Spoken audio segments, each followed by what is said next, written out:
Hello everyone, this is Nathan P. Butler, and we are returning to our look here at the All or Nothing games as released through Kickstarter. We have previously looked at Gloom of Kilforth's first printing, and we've looked at 1066 Tears to Many Mothers. Now, we're taking a look here at the second printing, the reprint of Gloom of Kilforth and its expansions. The original game was funded through Kickstarter in 2015, and eventually it sold out very quickly. Then, in 2017, they launched a new campaign for the reprint. The new campaign included some tweaks to the reprint. It's not a second edition, but it is a second printing that does have some changes. It included 3 possible expansions, depending on which ones you wanted to get: Encounters, Pimp My Gloom, and Dark Gloom. And also did, again, just like with the original Kickstarter, attempt to also fund a thing called Touch of Death, which would have been a small expansion released later. What wound up happening was that Touch of Death became so large that it became a separate standalone but mixable game called Shadows of Kilforth that was then later kickstarted, and those who already had Touch of Death from this campaign got in on the action automatically. So we've got some new Kickstarter stretch goals here to look at, some new expansions to look at, and some tweaks from the original game. One note here: when we start talking about the changes from the original game, I'm going to try to focus in on instances where cards were updated that actually have a game effect, or component changes, things like that. I have an exhaustive list of all the changes I found, and there's a lot of them, over on Board Game Geek in the Files section. Bear in mind, though, that the vast majority of changes were simply either cosmetic, or they were designed to make text clearer without changing any game abilities and things like that. So we're not going to detail every single one in this video, as that would take a very long time. Instead, check out that list on Board Game Geek, and we will focus here on the gameplay altering aspects. So let's start here with the pledge levels, as we often do. This is all in British pounds. You had a $1 tier that was basically just to get access to the pledge manager later. You had Encounters. Right? This is the Encounters expansion, £21 by itself. Then, if you wanted to get everything new, if you wanted to get basically Encounters, Dark Gloom, and Pimp My Gloom, but you already had the base game so you didn't need it or want the second printing, that was £43. If you just wanted a single copy of Gloom of Kilforth second printing, that would be £48. If you wanted just the gameplay stuff, basically, Gloom of Kilforth and Encounters, that was £69. If you wanted everything, then that was going to be £87. That's what I went with as a late pledge eventually. And there was a £149 level called Legend, where you get everything, but you also get to name a card. I actually did that for Shadows of Kilforth, the second game in this series, to name a character after my son, Cade. So when you see a Cade Horselord, or however he's going to name it, that was the tentative name, then know that, hey, that's Nathan's kid's name, because of being part of that tier. I should also note here, while we're talking about tiers, that if you paid for the optional Touch of Death add-on for £48, that's what gave you access to what eventually became Shadows of Kilforth, as far as sort of pre-ordering it in a sense, or pre-backing it through this campaign rather than the later one. And yes, there were some stretch goals specifically related not to this stuff, but to Shadows of Kilforth / Touch of Death. We'll touch on those when we eventually do a video for Shadows of Kilforth once that Kickstarter has delivered. We won't address those now. Suffice to say that Touch of Death / Shadows of Kilforth became a thing at the £150,615 stretch goal. Now, as we will be tracking stretch goals and the amounts, we do need to know what it took to actually fund this Kickstarter to get it off the ground. That was £27,000. Now, let's take a look specifically at the Gloom of Kilforth second printing before we look at the expansions. If, by the way, you purchase this second hand and you're not sure whether or not what you have is the first or second printing, bear in mind that the second printing has the Game of the Year notation here. You can't win that kind of award until your game is actually out. And if you flip it to the other side, more award stuff down here. Do not go by the picture here, because the picture is actually the same across both, even though one of these cards did change. At least one of those cards. I think more than one of those cards did change, with Marquise of Pain being the primary one. You'll also find slight differences in the content listing if you know what to look for. Primarily, I would just say look for the award symbols. They do have different UPCs also. We start out the contents here with a revised rulebook. It's a little more succinct, it's a little more clear, and it has an index on the back this time, rather than a continuation of the art. That's another way to tell which edition you have. While we're on the subject of the rulebook, a few notes on rule changes between first printing and second printing. First off, in the first printing rulebook, it states that when you defeat a stranger with your enemy token on it, you must choose option A for the rumor step of the reward phase, but not necessarily for the loot step. You still have a choice. That's been changed for the second printing to state that you must choose option A for both steps of the reward step, which Tristan Hall says was always the way it was intended. That, on the reference guides, is still incorrect. It still shows the first printing version. In the second printing, heroes can now join a team even if they've already made camp. Traps have always been meant to take place before the skirmish step in a battle, but that's now been clarified in the second printing rulebook. Plots for the individual ancients were merged into a single deck for the first printing, but for the second printing should be kept as separate decks for each individual ancient. The second printing rules now specifically state that a hero can't leave a battle with an ancient by any means. Among the things the heroes can trade, loot tokens are now included for the second printing. Skill types are no longer considered keywords for completing sagas in second printing, and automatically passing an evade check if you have higher sneak is now considered an official rule variant for the second printing. You then have what is now a fairly standard advertising sheet for All or Nothing, and you have a player aid reference sheet here. It is double-sided, though bear in mind there is one error on it. The way that you handle strangers who have become enemies is actually changed for the second printing from the first printing, yet the reference sheet still references the first printing way of dealing with it. We'll find that there are also some folded versions of this exact same thing in Pimp My Gloom. We still have the same 82 loot tokens in the loot bag, no sense in going into detail on stuff we saw in the previous video.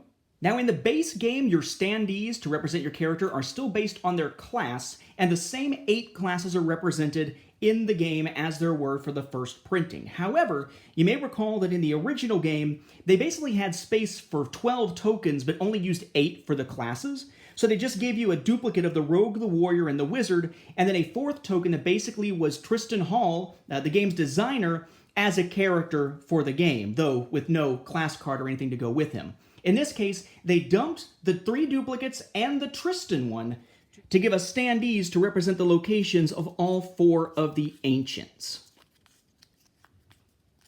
Along, of course, with enough of the little stands to cover that. 12 of these. This is the one that's now gone from the game.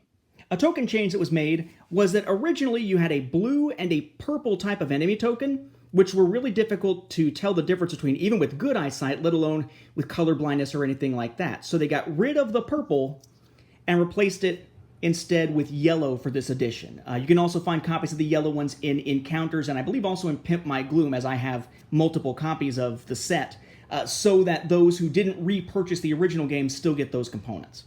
They only really advertised 2 cards getting changed, and these were cards that are changed in the base game, so if you got the second printing base game, you have the new version of the cards. And in Encounters, in case you didn't wind up purchasing the base game because you already had it, there's a little notice here. If you own the first print run of Gloom of Kilforth, please find enclosed 2 replacement cards, Raging Vampire and Trapped Godhead Chapter 3 and 4, to replace your existing cards with the same names. If you do not own the first print run, you will already have these cards in your core game, so you can use these as spares/coaster/kindling instead. Tristan. What they did here basically was they took Raging Vampire that had a study test that wasn't supposed to be study, it was supposed to be influence, and just reprinted it with the correct test, removing the 1 and putting it down where it should be. The other was Trapped Godhead Chapter 4. Originally, Abode was in green for forests. It has now been corrected to Abode being a keyword you need from plains, or more likely to be found in plains. Blue. But those weren't nearly the only cards that got game-changing changes. The martial skill Brave used to read Deed, Veil. After you roll dice during a fight test, add +1 to each die. Now, instead, it's Deed, Veil. After you roll dice during a fight test, each result of 4 is a success. So basically they took something that works usually pretty close to the same and made it work a little bit better, because the +1 would sometimes just be adding to what was already a success and not be as useful to you. All location cards have been updated. So this is the original version. Okay, old wood, ability down here, the symbol for the type of location, blah, blah, blah. And then over here telling us that this has a shortcut to the dark mire. Okay, well, if it fell into gloom previously, you just had this little -1 symbol over here and up here, right, the right-hand side of however you're looking at the label there, and then a darker image here. Okay, that was your way of telling that it was in gloom, but easy to miss, right? The new cards now have a symbol next to your shortcut name to let you know what type of location it is, and when it falls into gloom, you have instead kind of a different looking banner here. It goes from green or whatever color to gray, as opposed to keeping that old look. It's got that large symbol there for the -1. Just makes it easier to spot when the card has fallen into gloom. Then we do have a few other tweaks here. These are the original totems for 7 of the sagas, right? You notice here that on each one it says totem. There's another keyword like martial, arcane, shadow, whatever, that is normal there, not marked in any way. For the second printing, you'll notice that that keyword is marked with an asterisk, meaning it is unique. Now that, by the way, is the case for almost all of them, but not all, which makes me wonder if the one that it's not for is a misprint. Then you may recall that in the first edition, it had the Deacon of Betrayal in the mountains at Lava Canyon, and Marquis of Pain, or Marquis, I guess, of Pain, there in the plains with Barrow Moor. And that did not match, right? The terrain type did not match their plot cards, which didn't make a whole lot of sense. That has now been fixed. Plains for Deacon of Betrayal, mountains for Lava Canyon, and Marquis of Pain. Orc Raiders has a slight change. It previously just had enemy there. Now it also has the keyword humanoid. And then the elf has changed. This is the male version of the elf. This is the female version of the elf from the original game. Now, the male version of the elf, you'll notice, is facing the opposite direction. And the female version is completely different artwork. This, by the way, is not just found as the regular card in the second printing. There's also a copy of this in Pimp My Gloom. The copy in Pimp My Gloom has this little notice that says, the elf female, that's FFEMALE, so typo on the notice. Does the notice get a reprint? The elf female character image was updated for the reprint of Gloom of Kilforth. So for those of you who own the first print run of Gloom of Kilforth, please find enclosed the new elf hero race card, which matches the elf character race standee that's in Pimp My Gloom. And for those of you who own the reprint of Gloom of Kilforth, you can now use this card to play with 2 elf heroes at once. Please enjoy the game, Tristan. So the base game is otherwise unchanged, so let's take a look at Encounters. This is a game expansion that actually does add more gameplay value to the game, and includes those reprints of Raging Vampire and Trapped Godhead chapters 3 and 4, and includes all of these stretch goals for the reprint campaign, so that, of course, if somebody picked this up but already had the base game, they would still be getting all the stretch goals. As for what this is, let's get a description from the back. Gloom of Kilforth Encounters is the first official expansion to Gloom of Kilforth, a fantasy quest game. Encounters adds 85 more cards to your decks to enhance the variety and narratives of your adventures in the world of Kilforth.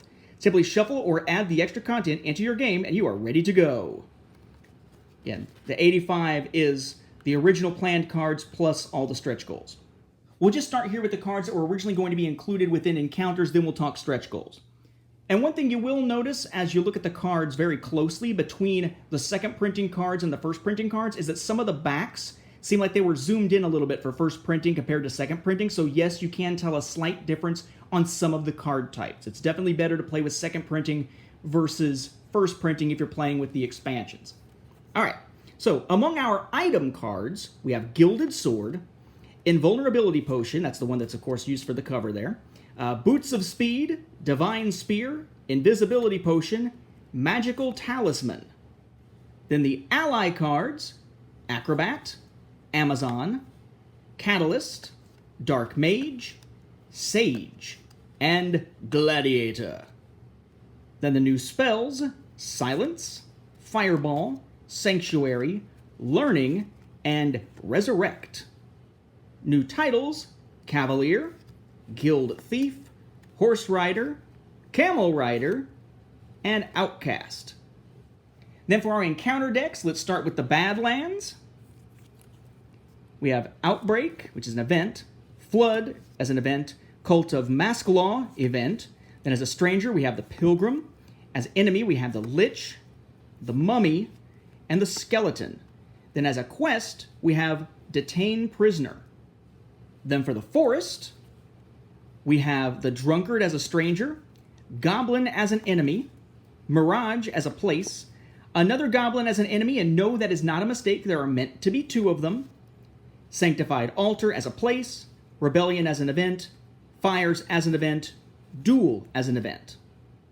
Then the Mountain region, we have Earthquake event, Avalanche event, Criminal event, Brigand enemy, Winding Stair place, Deep Cove place, Mithril Vein quest, Healing Pool quest. And then finally for the Plains, we have the event Marriage Proposal, Excessive Taxes as another event, Fatality as another event. For Stranger, we have Press Gang, Peddler, Beggar. For Place, we have Giant Statue. For Quest, we have Veiled Library. So in the original pre-stretch goal state for encounters, we had a total of 8 encounters each of varying types for each of those 4 terrain types. And then we had 5 new spells and 5 new titles, along with 6 new allies and 6 new items. Not a balance of the same number across all 4. Then came the stretch goals, though. Again, full funding itself was at £27,000. Then they went to Ivory Core cards at £30,000, though that is something they always try to do, so it's built in as a very, very, very early, obvious to be hit stretch goal. Then came new cards. At $32,000, the Badlands encounter Ghoul. At $35,000, the Mountain encounter Hallowed Arches. At $37,000, the Forest encounter Mercenary. At $40,000, the Plain encounter Doomguard. At $42,000, the Badlands event Rampaging Monster. At $45,000, the Mountain event Volcano. At $47,000, the event Traveler. This is originally meant to be a forest event. They changed it to a mountain event. Then at $50,000, the Plains event Wager. $52,000, the spell reward card Weather Control. At $55,000, the item reward Savage Crown. At £57,000, the title reward Orc Friend. At $60,000, the ally reward Barbarian. At $62,000, the Badlands encounter Ancient Temple. At $65,000, the Mountain encounter Zombie. At $67,000, the Forest encounter Bottomless Pit. At $70,000, the Plains encounter that was originally called Veil Portal, but wound up being eventually called Magic Portal. At $72,000, the spell reward Rupture. At $75,000, the title reward Unicorn Rider. And then we finally get into some new races and classes. Okay? At £75,366, we have the Halfling Hero Race. Male side, female side. At the same time, we also got the Bard class. At $80,000, we got the Werewolf Race. Male side, female side, theoretically. And the Scout class. At the £90,000 stretch goal, we have a new saga, Discover Land, which of course has a Chapter 1, Chapter 2 card, a Chapter 3, Chapter 4 card, a finale, and totem card. Then at £100,000, they actually just made the Tabletopia version of the game free for a year, and then moved back into cards for the $120,000 stretch goal, which is another saga, Restore Territory, Chapters 1 and 2, 3 and 4, finale, and totem. And then at £140,000, we got the Druid Hero class, and not a race, but another class, the Soldier. Then the only other stretch goal that was not related to Touch of Death / Shadows of Kilforth was Sam Hain, which was a special Halloween card that was released as we got to the $165,000 stretch goal. The only stretch goal for the regular releases here that came after the stretch goal at 150,615 pounds that launched Touch of Death / Shadows of Kilforth for their next Kickstarter. At least in the Kilforth universe. And then, of course, in the Encounters expansion, since we had 4 new classes added, that's where you'll find the class standees for each of those 4 classes, alongside, as I said, an extra copy of those yellow enemy tokens. That brings us to Dark Gloom. Now, Dark Gloom is a little bit weird, because the idea is that these are replacement cards for cards that already exist. I'll let the description explain. Dark Gloom is a set of 12 duplicate cards that are already in Gloom of Kilforth, a Fantasy Quest game, but with original artwork that was either a bit too terrifying or a bit too racy for the base game. To add Dark Gloom to your game, either replace your existing cards with these new alternate versions, or just shuffle them into your games along with their existing counterparts. Too disturbing, too terrifying, too racy, in other words, too sexualized to be in the original game. If you're looking for something crazy, you're not going to find it here. It's a little bit overblown for what it is. So, what you've got are, here at the top row, and we'll take a look at each one, these are the original second print cards, which are effectively identical except for maybe little tweaks of text and that sort of thing, to the ones in the first printing. Then you've got the ones that are considered the Dark Gloom versions, the too racy or too terrifying versions, and yes, one of them had 1 original version and 2 Dark Gloom versions. Basically, what it comes down to on almost all of these, except for basically 2 of them, is eek! Boobies! Basically. A Fantasy Quest game set in a fantasy world where usually the art tends to be a little bit on the revealing side for women. They went with something a little bit more conservative for the original release to appeal to a broader audience. And then that's really where Dark Gloom comes in. It's just a little bit more revealing, though not by much. So we have Wild Mage and the Dark Gloom version. Wild Claw and the Dark Gloom version. Flight Drought and the Dark Gloom version. Tribal Tithe and the Dark Gloom version. Smuggler and the Dark Gloom version. You seeing a pattern here? Haven and the Dark Gloom version. Trader and the Dark Gloom version. Then Nymph with the wrappings here. And 2 Dark Gloom versions. Darker skin, lighter skin, and hair. Then for the ones that are supposedly too terrifying, we have Abyss of Penance, and the Dark Gloom version that leaves one of the eyes in the socket. Then we have Demonic Rite, where the first and second printing regular boxes have them basically sacrificing an adult male, whereas the Dark Gloom version, they are sacrificing a baby. And the one that was an extreme change, Curative Font. What's racy about that? Well, apparently the original version was this.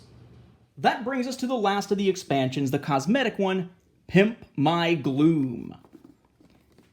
Pimp My Gloom is a set of pimped out components for Gloom of Kilforth, a Fantasy Quest game, which includes 4 reference guides, a bigger velvet bag, more dice, 6 white, 6 black, 4 ancient standees plus 4 plastic stands, 20 race art standees, 10 of each gender plus 20 plastic stands, 25 replacement larger tarot size to 120mm by 70mm location cards.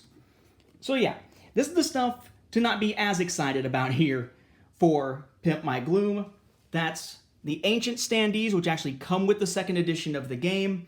Those, of course, are basically for those who did not pick up the second printing and still have the first printing. Also in here, but not shown, is the elf replacement card. We have 4 reference guides. It's the same reference guide we just saw in the base game, except it is folded. The same error is on it. We have the bigger bag to put your tokens and such in. The original game came with 6 black dice. Now we have an extra pair of 6 of those, plus 6 white dice, and a total of 24 stands for all the different standees. It's the race standees and the tarot size location cards that are going to be the selling point, really, of Pimp My Gloom. These are the race standees. Remember, in the regular game, you're playing with your character represented by a standee of their class that's just whatever gender that class image happened to be. But on your race card, you can flip it to either a male or female side, either way. What this does is it gives you race tokens so you can represent your character by your race, but also still choose between the two different possible genders for this particular game. So we've got all of our different pairings here, as you can see, and each of them is double-sided for the same image like the class ones, hence needing 20 of them as opposed to just 10. And yes, you'll notice it does include the ones from the brand new stretch goals, but they're not included in the encounters pack. They're included here in Pimp My Gloom because, again, the standard is class tokens or standees, and yes, they gave you class standees for the new stuff in encounters. You've got to get Pimp My Gloom to get any race standees, including the new ones. And then lastly, for Pimp My Gloom, every single location card gets an upgrade, and you now have a set of tarot-sized location cards, which gives you more space to put stuff on them as you're playing, since it is your map, but does take up more space as you play. Bear in mind, there is no official playmat yet for Gloom of Kilforth, but Shadows of Kilforth does have a gigantic playmat coming. And since you're going to have that, plus some other bits and pieces that'll go with it, some player mats, you will have a place to put all of your cards on a playmat if you want, and it is designed to be able to work with either the tarot-sized or the regular-sized cards. This is an example here. This is that old wood we looked at a moment ago, the new second printing version of it. Essentially, the tarot-sized one is identical, but it spreads the art out a bit so that you can see a bit more. It's just nicer. It's zoomed in. The symbols are bigger. The text is bigger to read. And the same is the case for the Gloom side. So personally, I think that and the race standees by themselves makes it worth picking up Pimp My Gloom. But if you have the first printing of the game, not the second printing, it's also nice to be able to get those ancient standees and the replacement elf card and so forth. The dice and the velvet bag and that sort of thing, I think you could probably do without, but the dice are nice to have handy so you're not re-rolling any dice after you've already rolled them. So there you have it, folks. A full breakdown of Gloom of Kilforth second printing with its expansions from the second Kickstarter. And don't forget, on the channel, if you want more detail about the game itself, how it plays, and all the other cards that we didn't take a look at, you can also look back on the channel for our look at the original Gloom of Kilforth first printing Kickstarter from 2015.